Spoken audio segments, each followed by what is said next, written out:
Hi, good morning. Thank you for being here. It's 9 a.m. Maybe, it's early, but thank you again for, making the trip out here.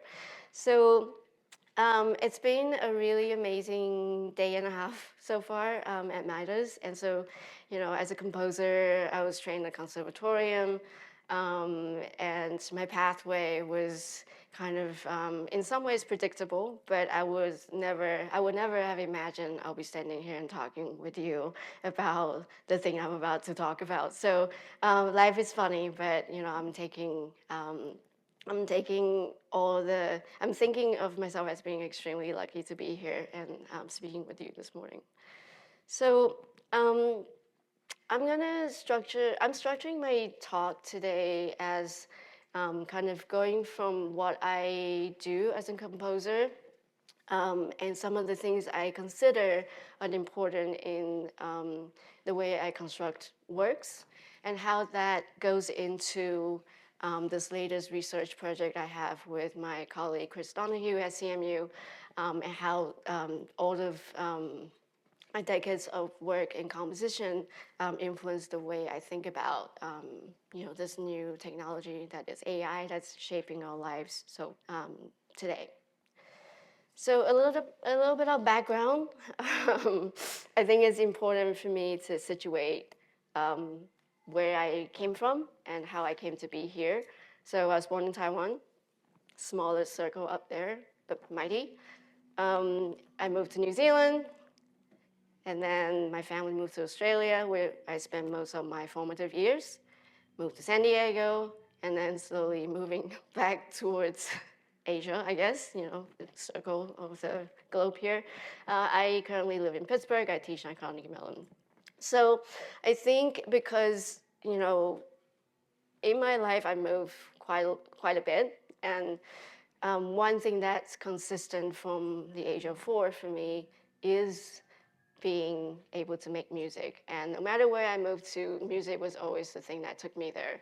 And so I think this, in some ways, has always informed me of why I'm doing what I do and why it is important to speak through what I make to other people, regardless of language and so forth.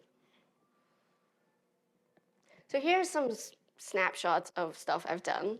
And it's never a great idea to talk about music with just words and show you pictures, but you just have to take my words for it. But you might recognize in just the 6 snapshots of my recent works, these are works from the last 10 years or so, there's only one that kind of looks like what you might imagine a composer's work is, which is maybe this one, right? It's like some people playing instruments you can recognize, string instruments, but also even at the formation of which might not be usual, right? There's like 2 concentric half circles surrounding one another. So the larger circle surrounding the smaller circle, a string quartet is surrounded by a larger ensemble on the outside. This is a piece dated back to 2013 or 14. And this is kind of a departure from the more kind of conventional composition that I do. So the idea behind this piece was that the string quartet is generating ideas. The larger ensemble started off as an unconscious monster, started to take the materials from the string quartet and gradually became the string quartet, and the string quartet dwindled. So in some ways, there's a metaphor in there. And then from the picture above that is also kind of maybe kind of familiar. These are percussion instruments, but then you might notice none of them are looking at each other, right? So this is a way of trying to work with how performers interact with each other when they can't see each other. What other senses are they using to perform a piece of pretty complex music? And they also visually, they're representing a 6-legged monster in some way. So a lot of the gestures they do, they employ to perform are kind of like these kind of very gestural driven kind of performance actions. The others here, so this is one piece which is for a solo percussionist, and she is kind of enmeshed in this installation environment. So these are large aluminum sheets. They also make really sonorous pitches and really wonderful deep rumbly sounds. And so I managed to create an installation environment within which the performer is to navigate, to explore, and to make certain gestures and sounds according to a score. This one is a percussionist, sorry, it's a piccolo player doing a hit exercise as she's playing the piccolo. It's called Pixercise. Um, this piece has been done by two people on this planet. One is Catherine Williams, shown here, and the other one is a collaborator of hers who helped her turn this piece into a double hit Pixercise. It was done last year. The result was kind of interesting, but I wasn't really involved in that version. But there's only really one person on this planet who can pull this piece off. It's a half-an-hour piece involving a piccolo player exercising and making sounds. And here at the bottom here, this is a work I did last year. It was fusing sculpture, choreography, and sound into like a more transdisciplinary kind of work. Here is me touching a melting ice structure throughout the performance. And then all of the things we do live is being captured in sound and mixed into a soundscape that's evolving continuously through space. So as you can see, like my practice had kind of go from trying to push the extent of classical composition, Western classical composition parameters into something that is not much more interdisciplinary and much more open-ended and has a lot of other components engaged with the making of and presentation of the work. So here are some of the things I think about when I start a project. And this is just on average, you know, with each project, the new considerations, but in general, these are the things that I think about. So as a composer, I think about not just what sound I'm going to use and how to put them together, but it's like why I'm doing this, who is doing this. Particularly the who is doing this with me, my collaborators are extremely important because I like to think of my job as almost a tailor in sound. Like I work with performers still. Even though I work with electronics, the other people involved in the process is very important for me. So who am I writing this piece with or for? Who are they? What can they do? What instruments do they play? What are their histories that they're willing to share with me that we can collaboratively explore and turn it into a piece that we've never seen before, we've never done before. And then that also feeds into narrative. It could be something conceptual. It could be something coming out from conversations with the collaborators and so on and so forth. And the place. Place is basically where things happen, right? Like, for example, if I were to make a piece for this particular space, the things I would think about is, you know, it's a circular dome, and then it's an amphitheater. There's a projector screen, reseated seatings. People usually hear listening to people talking, like right now. So these are all historical contexts. And I don't quite know what the acoustic phenomenon, acoustic profile of this space is, because everything we've experienced here so far is amplified. But I would imagine there's a certain acoustic profile in this space. And I will use that as a way to kind of be more site-specific in the way I approach making. And so these are kind of the breakdown of how I consider the main pillars of composition. But you know, a lot of them do feed back into each other, right? So the place and sound, right? Acoustic profiles could become a sound medium.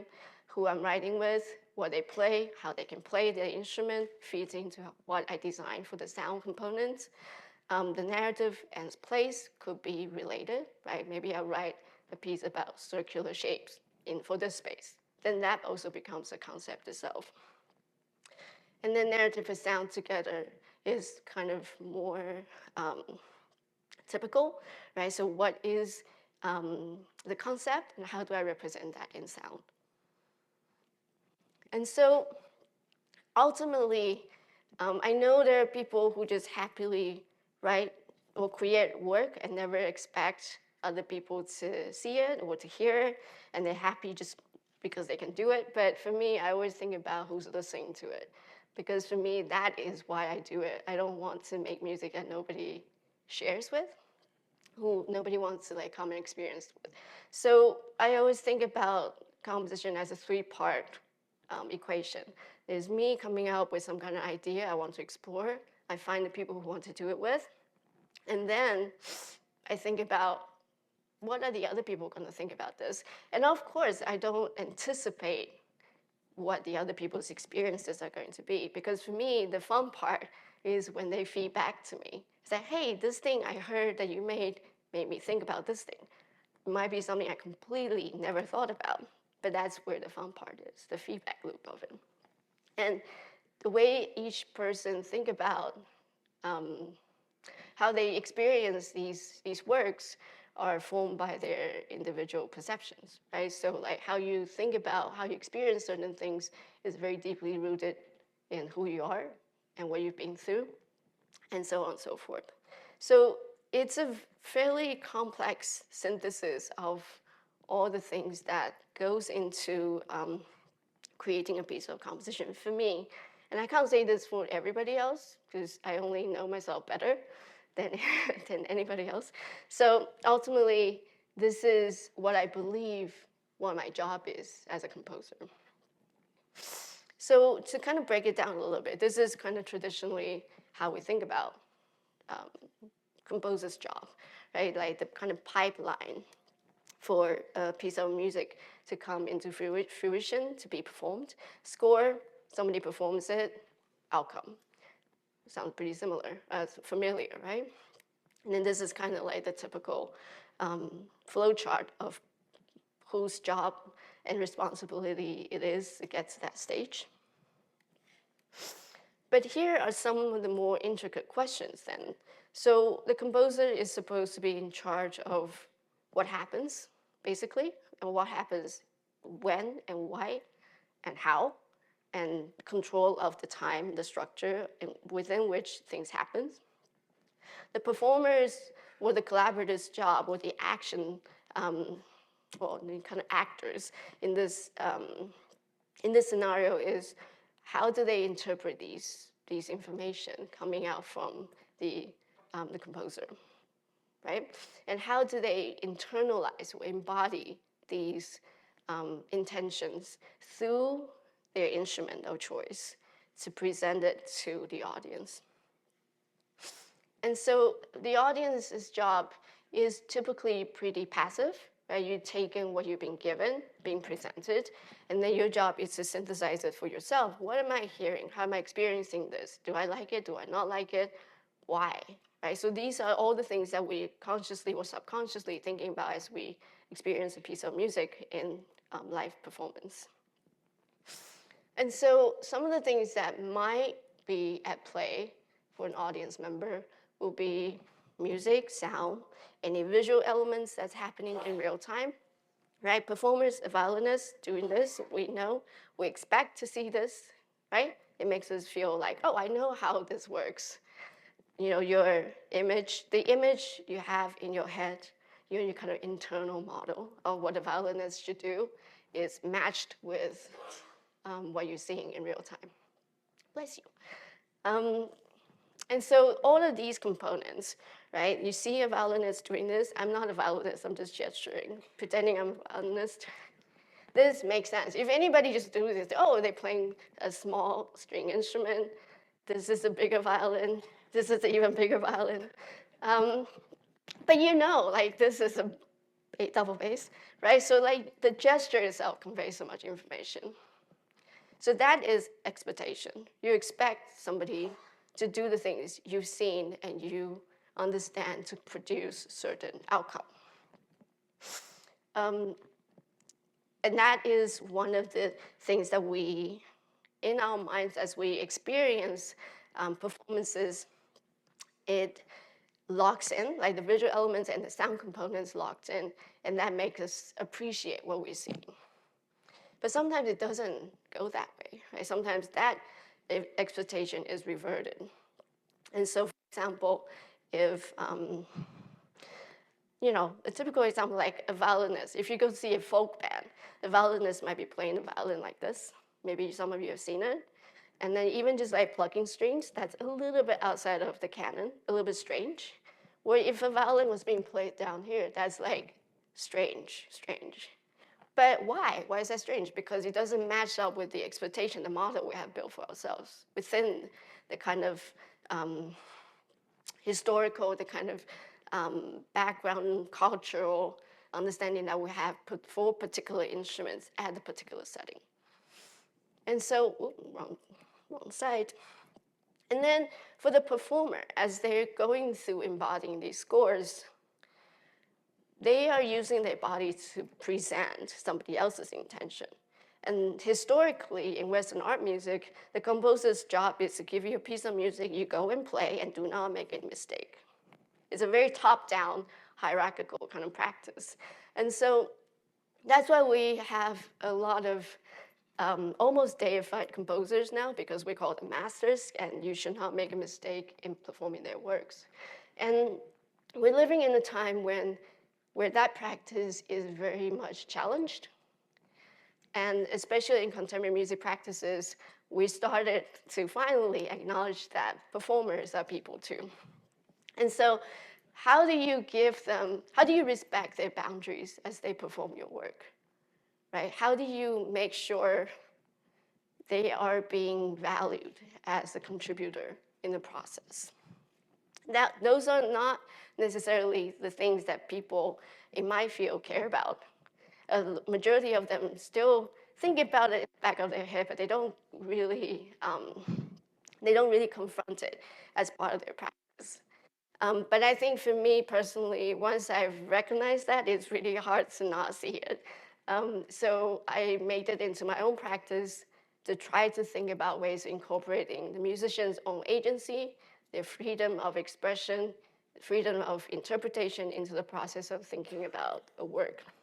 And so that means a lot of times I'll give them some room to be improvisational. And this is not the same kind of improvisational practice, say jazz or free improv. This is more guided, structured prompting in some ways, strangely using words that mean something else in a different context. And then so ultimately then, snake comes back to bite its own tail, then what am I actually doing? If I'm giving you all my agencies, what am I actually doing here? Am I just like a thinker of ideas? This is still an issue I'm trying to grapple with. Like, what is my role in this? How am I going to give enough structure and guidance to people I'm working with without letting them do all the jobs, without giving them to, asking them to provide all the materials? But how do we make something that we are both happy with? And it's uniquely a product of something that's between the two people through a serious process of collaboration, getting to know each other, talking about ideas, testing each other's boundaries, to have a product that came out that way. So it's extremely labor intensive. And sometimes your best friend would become your worst enemy because you got to know too much about each other. It's a very intimate process as well. But I feel like my work of late has pushed me deeper into this way of making. And any other kinds of making art has been feeling a little bit unsatisfactory, because I could write this piece for anybody to play, and they can play it without me being there. Then I might as well not have done this, because I don't see it. I don't get to experience it. I don't get to experience the connection I have with the collaborators and the audience. So this is kind of the breakdown of all the things I think about as I compose. So ultimately, what I've been grappling with a lot in the last couple of years is this idea of Umwelt, which is essentially, some of you, if you're a biologist, you might know this term as a cell world, in some ways. So it's kind of like our ability to understand the environment around us through our kind of sensory calibration. And it's not just us, any organism that's able of calibration can sense their immediate environment, basically for survival, right? So it's a Jakob von Wuxkull, an idea, he's a biologist, philosopher from the 19th century, live a long life. And so what it really is telling us is that we accept the world as we're given, like Truman here, right? And so, if you create an environment for somebody and you tell them this is now for however long the duration you're in this experience for, this is your world. They will start to try to figure it out. And our brains are amazing in the way that we try to make sense of things. There's a huge kind of capacity we each have for us to get to a point where we completely lose the plot. We don't know what's going on. But there's a very strong desire for us to make sense of the world as we're being given to a particular environment. So I'm going to just claim that how we believe we situate in this world is a complete embodied language, embodied understanding of an environment. All the capacity calibrations that we have from our senses informs us of where we are, how do we deal with the environment, and how do we survive, really, biologically speaking. And so I take these kind of ideas very seriously as I work in my work. I do my work. And so this kind of comes out from a bit of music cognition studies I've done in grad school, but we don't have to go too deep into this for now. But really, it's an understanding of music understanding is built on mimetic relations. We remember things because expectations teaches us that by being able to expect things to happen, we have a better chance of surviving. And then any violation to that creates tension. So if you know something about music, music is essentially a whole, like hundreds of layers of tensions and release in all kinds of ways. Dissonance, consonance, shorter times, longer times, slow, fast, and atonal, tonality, all these things, these are tensions and opposites. So all the things we feel in music is basically things match or not matching to our expectations of what should happen and what shouldn't happen during this time. So unresolved tension is just, we didn't get what we paid for.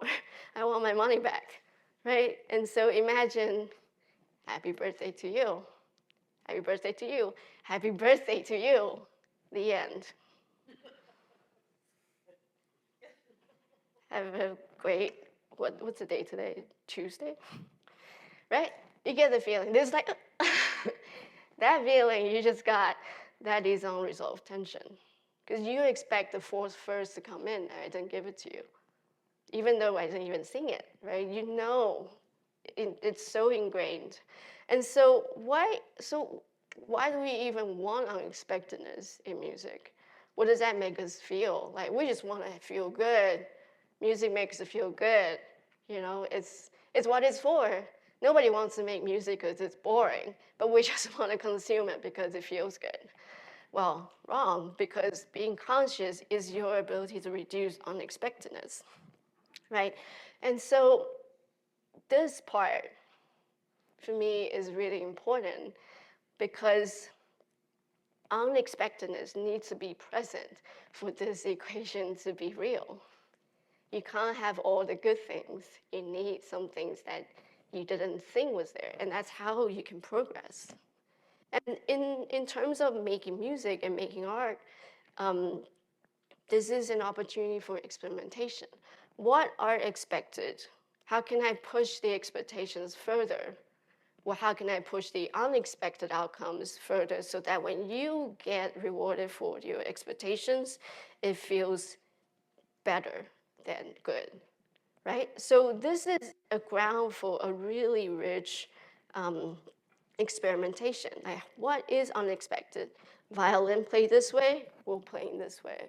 If you come in and see a violin that just keep playing a small violin, like a quarter size violin, down here, you're gonna have questions. That question is where creativity comes from, is where creativity can be, right? You're gonna come up with all kinds of stories in your head about why this thing is happening. And that is where we do better, right? You can imagine. And then until the artist tells you why this is happening, you have all kinds of scenarios in your head, thinking, what is happening right here? So I'm gonna go into some of these ways that I make work. And so a lot of these things basically tells us, tells me that I want to create a piece where the sound is the environment. And so the environment within which musicians can make their own choices in interpretation and response. The audience can connect to the music individually, right? So this is not something that you have to be trained to fully understand what's going on. You can use part of your brain, part of your body to experience it. And my job is to create some kind of score or instruction to facilitate this kind of experience. And so in this case, I'm no longer really just composing music. It's more like I'm directing what's happening during this time that I have your attention for. A little bit different to how John Cage thinks about kind of indeterminate outcomes. He was really interested in letting go of the author's ego. I mean, I might need to meditate more before I get to that stage, but I appreciate Cage's kind of revolutionary thinking here. So here are two works. I'm going to start with this one a little bit. So this kind of that synthesizes everything I just talked about. The piece itself is called Self World. And it's for 6 musicians. And this is a documentation from a development period, but it kind of captures what the piece is about. I'm just going to play it for you.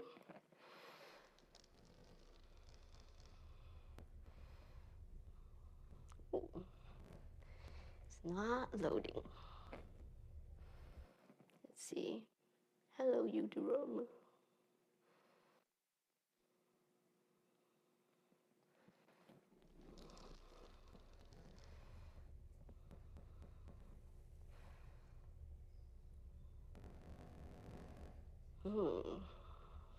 Let's see.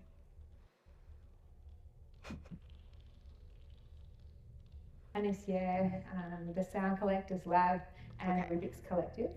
It's not really doing what I wanted to. Like if you don't open it to the full screen, like if you just put it like right here. Seems like an internet issue now. What internet are you connected to? Is it wrong? Burr, burr, burr. Okay, try looking at other networks. Let's just see if go to, is there a guest? I'm guest.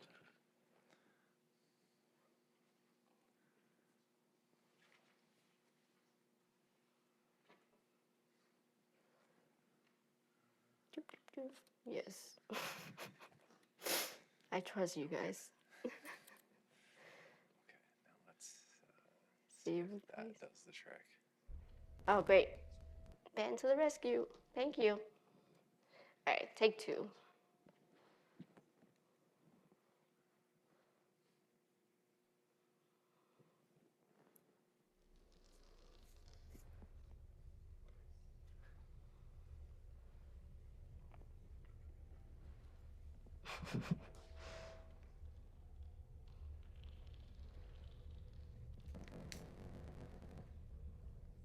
Self World is a collaboration between composer Hsieh, the Sound Collectors Lab, and Rubik's Collective.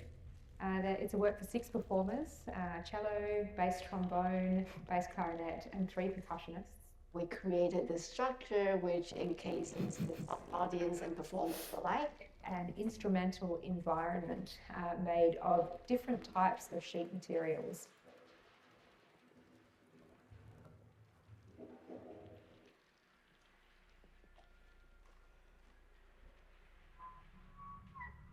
So we have a series of spaces in this structure, and you can never see all of it at the same time.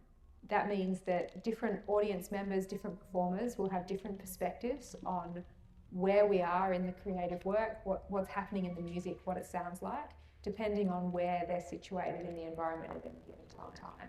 We're hoping that it will encourage audience members to explore, to move around, to discover new worlds within the structure.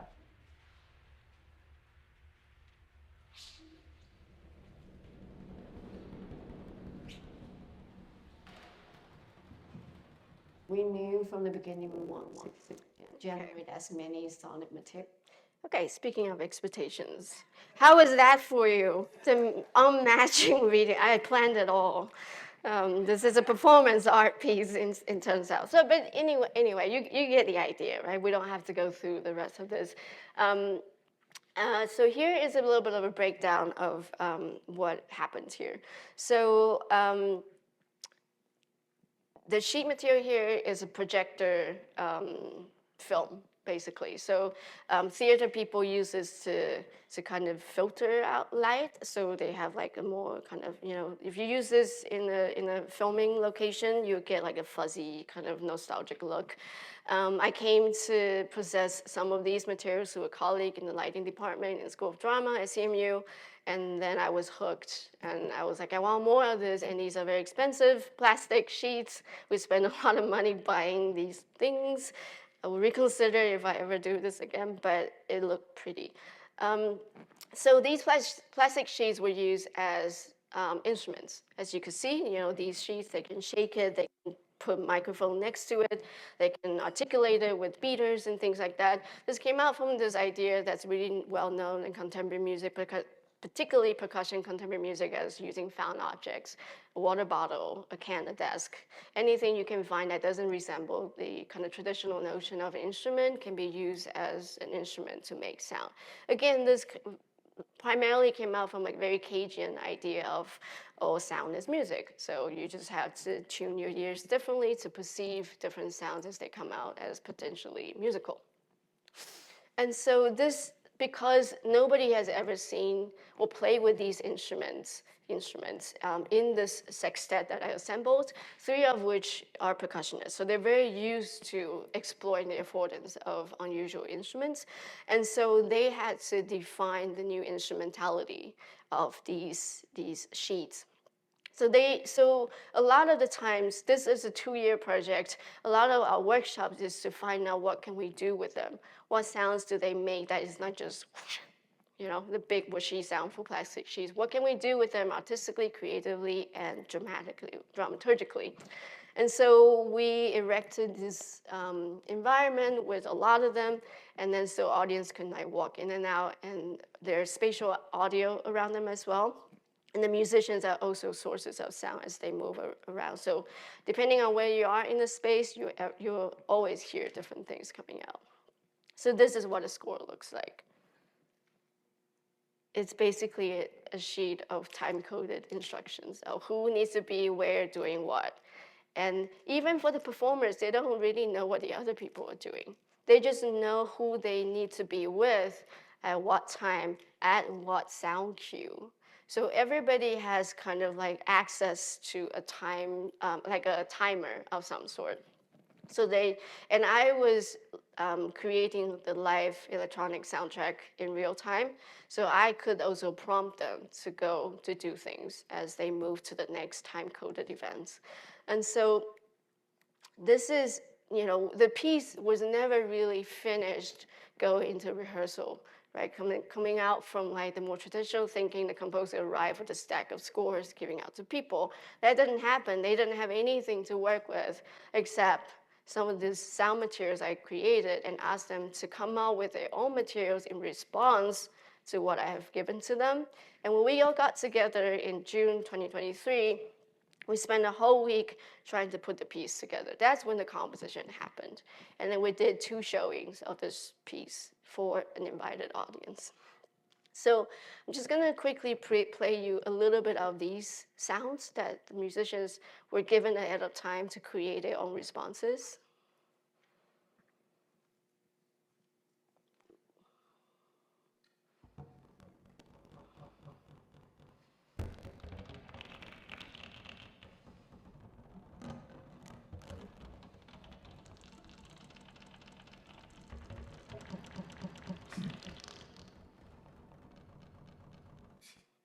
Yeah, this internet is doing a remix of all my files.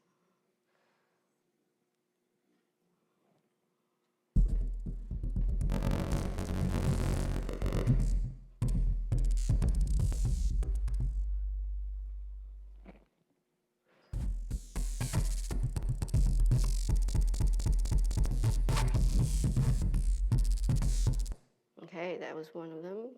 And this is a cellist response to some of these textures.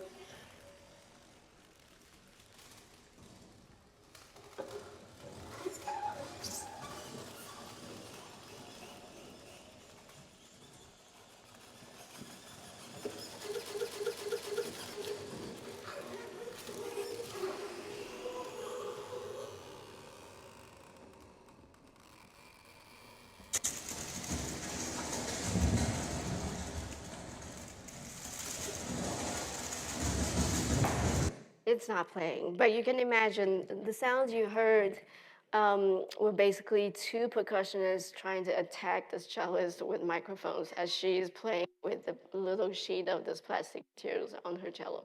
If I scroll through this, you can kind of see the stop motion version of what was happening. You can see like they're really actively trying to stop her from playing.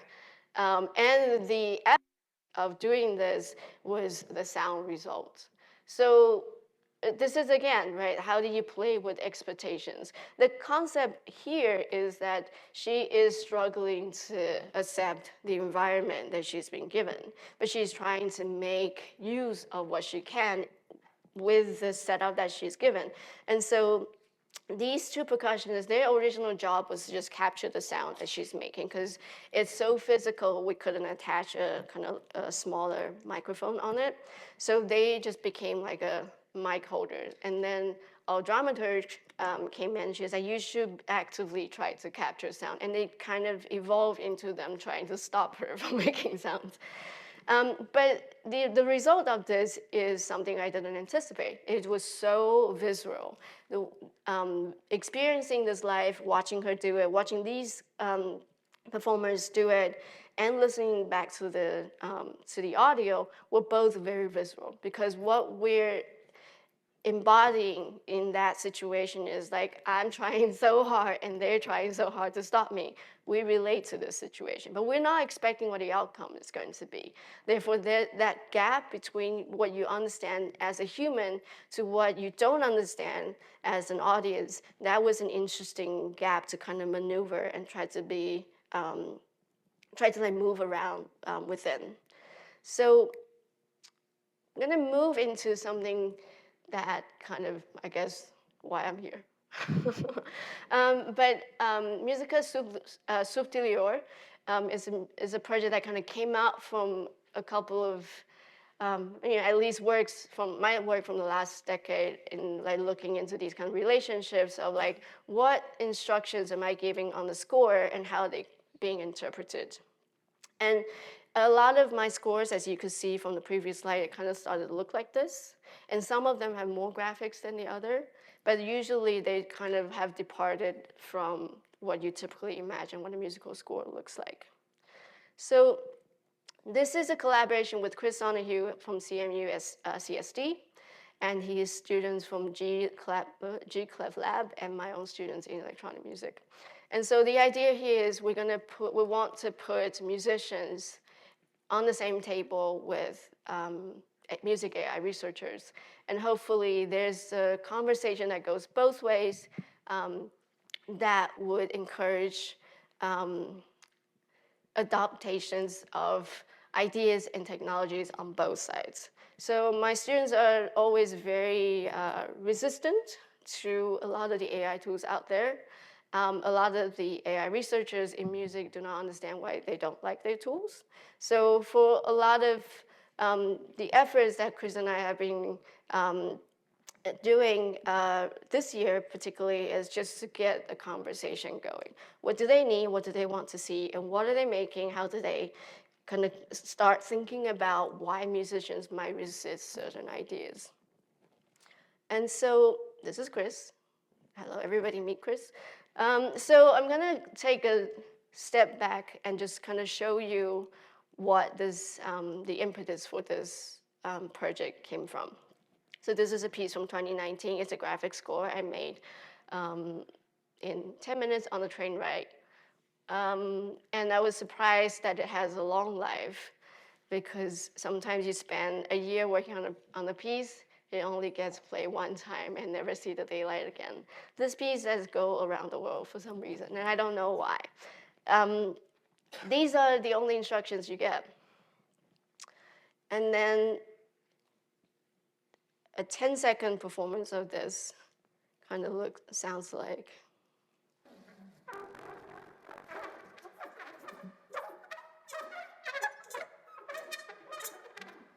I wrote none of that. But these are very experienced contemporary music improvisers. And I worked with them for many, many years. And they know what I like, what I don't like. And I also fully trust them in their instincts.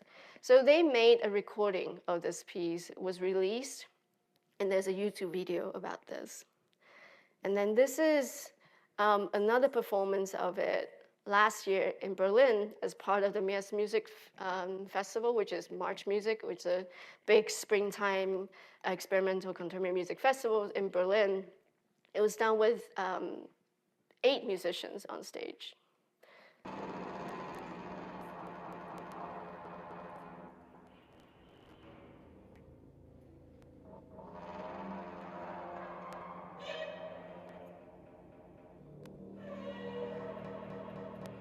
Yep.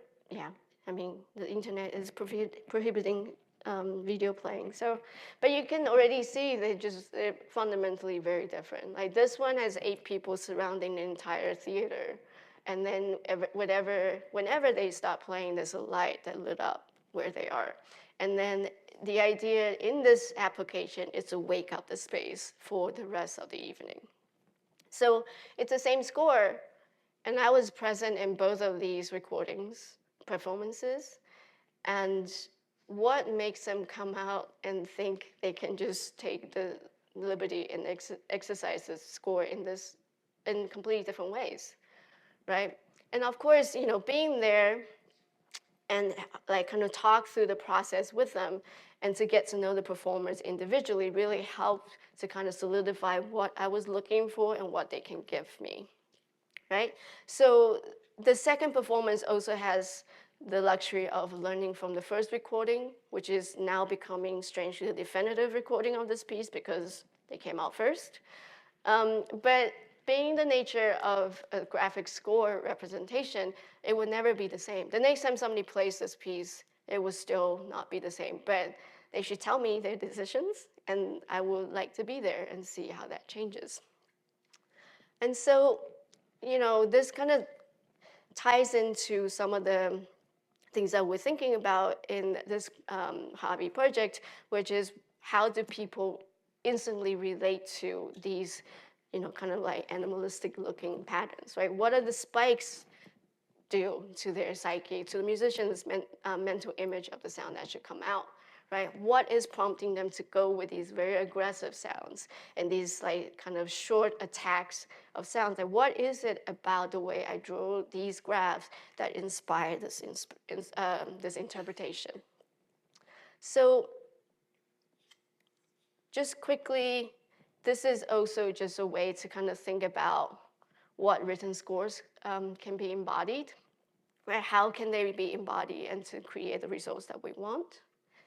And we don't have to look at this really because we're running short of time. But actually, I'll show you quickly what this is. So this is a kind of pilot trial we did just to test what some of the foundation models can do right now. So this is a 14th century graphic score by Paul Cordier called Belle Bon Sage. And this is what it kind of sounds like.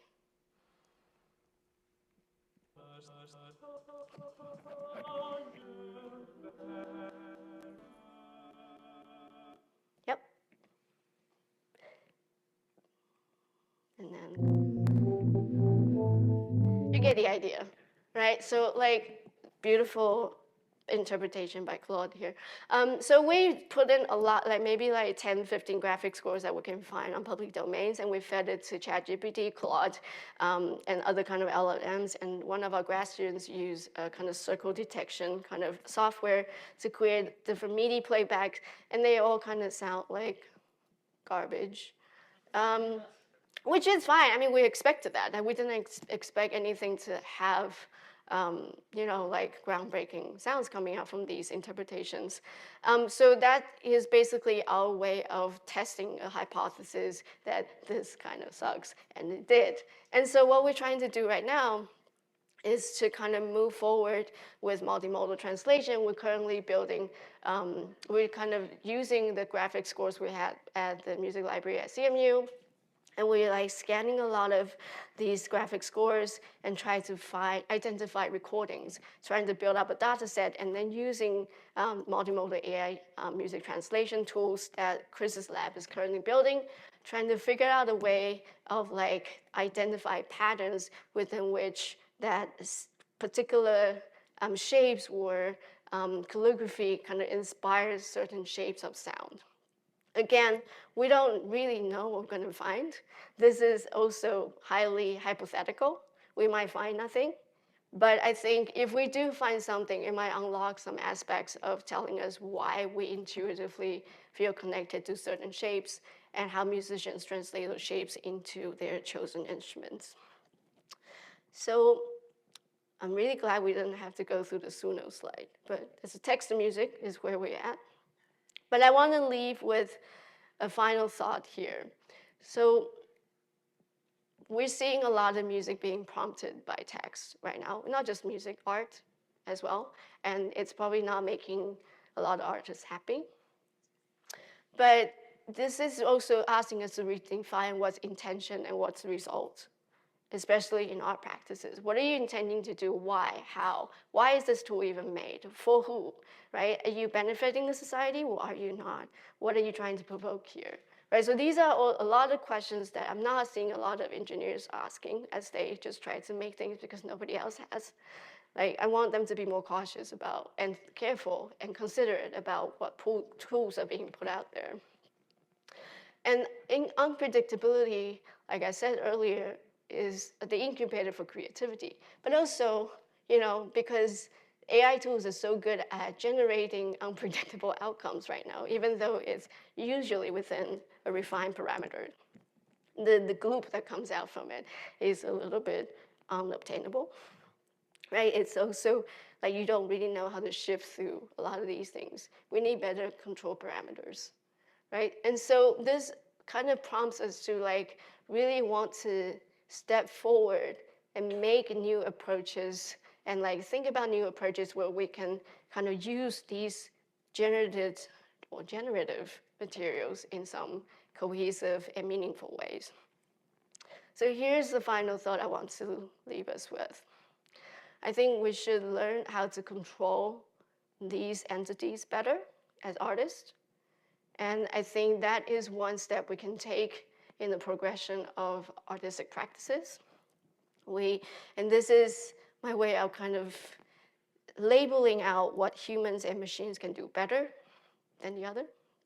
So we're very good at kind of dealing with improvisatory situations like I am right now. I did not write a 5-page essay. I just provide slides and wing it. So indeterministic approaches, right? Like I don't know what questions you might be asking later, but I'm happy to accept them. And utilize expectations and unexpectedness in experiential design, right? How do we push the boundaries in essentially, like how do we utilize the human reward system in experiences? How can you curate these events so that we feel more connected to the given artistic experience? But also, too much unexpectedness will often be perceived as incomprehensible noise. So we also need to be a little bit more cautious about that. If you have unexpectedness, you should at some point provide some kind of resolution. Tension and resolution goes hand in hand. Machines are really good at unpredictable outcomes, which is good. We like that. But we need ways to control that. We need ways to use that. And then because it's so powerful in generating and resynthesis, reconfiguring data, how can we use that more efficiently?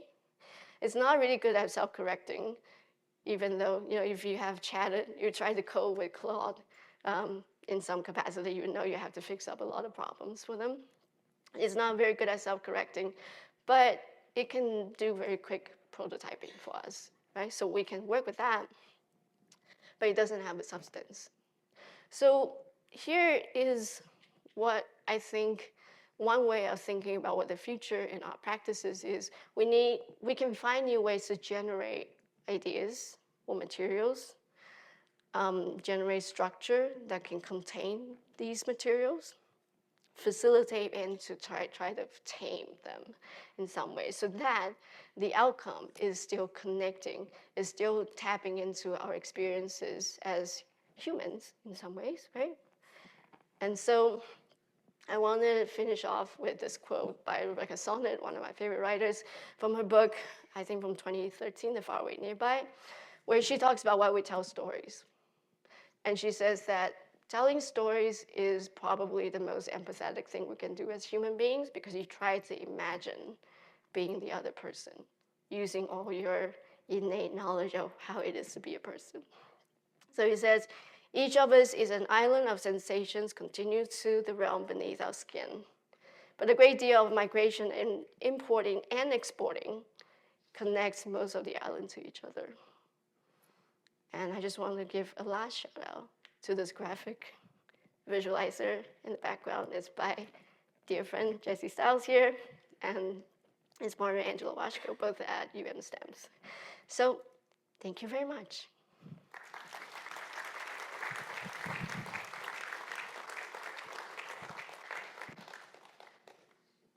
Okay, we have time for a few questions. Thank you for the talk. I was wondering if you could share more of your perception on the life the pieces take after the premiere, like the ones that live on and get performed by others, or the ones that die out, and also how it relates to like recording technology in general.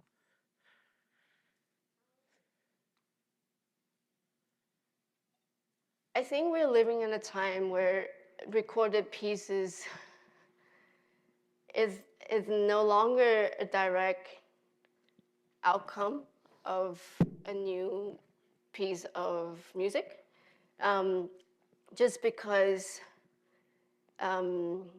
not every piece of music written nowadays have been recorded, many of which are not. And if they were ever recorded, it's either you are very famous and the recording company wants you, or you have very good friends who want to put out your albums and you self-funded the album yourself. And so the longevity, and maybe essentially the question might be tapping into documentation and archival of these recorded mediums. I think my thought on that is I want to create things that cannot be documented. And because we're so over-flooded with, Spotify playlists, it's endless. You can play for 10 years without stopping, even more. And there's just so much recorded music out there that we started to passively engage with them. I find myself doing that. I'm not sure if you do too, but I'm just passively listening to music rather than really focusing on them. And that's why text-to-music thing became a possibility, really. And it kind of became part of some people's lives because they don't really listen to it. So it sounds like it makes me feel good. It takes all the algorithms that make me feel good, and that's great. I've known people who hasn't been listening to anything else but their own Suno-generated playlist for like the last 2 years. And that's shocking, but it's also not shocking. Like if you just want like furniture music in your living room, but it's continuously generated, then yeah, sure, you're not listening to it, but So like, the longevity of a piece for me is no longer how many people listen to it. It's how many people willing to spend that hour or two in that space to experience it, and they can go away and that experience stays with them, I think. And so, sorry, that's not a direct answer to your question, but I appreciate it. We have time for one more question, and there's one in the Pigeonhole chat. Can you speak to reasons why composers are hesitant to use the emerging technology from music AI researchers? Are they worried about the lack of human interpretation of the scores? I think it depends on what kind of composers you're asking about. I think traditional or acoustic contemporary music composers, they kind of, it's not really that AI tools, it's not really the AI tools they're not engaging with, it's just technology in general. Half of my colleagues in this contemporary music composition world, they don't use technology at all. Like they still very adamantly just writing for acoustic instruments and not even going beyond unusual instruments. They just want their symphony orchestras and full stop. And I admire that. I think that's, sure, if that makes you happy, great. But this just always, it's an age-long question of who wants to stay analog and who wants to be plugged in. And the same people who resist technology initially are all the same people who are resisting AI right now. That's one camp. The other camp are actually electronic musicians. And I don't think they're not interested in the tool. I think they're very interested in the tool. But they haven't found the access point where they feel safe in using that. And I'm saying this as I'm kind of on the ground with a lot of my electronic music students who are very anxious. They want to be part of the conversation, but they're really resistant to be in it because they don't know where their contributions are going. And so, yeah, they're very happy to use tools that has AI components that help them generate more cool sounds, whatever, mix better, mastering better, whatever. They're happy to do that. But they're not going to give you, they're not going to help you build, try out your music songwriting AI tools. They're not going to do that for you. They're not going to help you write some music to train your film scoring database. They won't do that for you, right? So, I think the resistance here is really some kind of security, and they don't feel like they have a say in what's driving the climate here. And we're early enough in music AI research and technology development that we still have an opportunity to be at the table and make some noise. And that's essentially what Chris and I are hoping to do with this hobby project, is we want to ask the hard questions, but we can't promise if we're going to find something at the end of it. But we think it's very important to be there and be very cautious about how to protect the welfare of future electronic musicians and musicians in general. All right, well, thank you so much. We appreciate such a great keynote. Everybody, a round of applause. Okay, so we're going.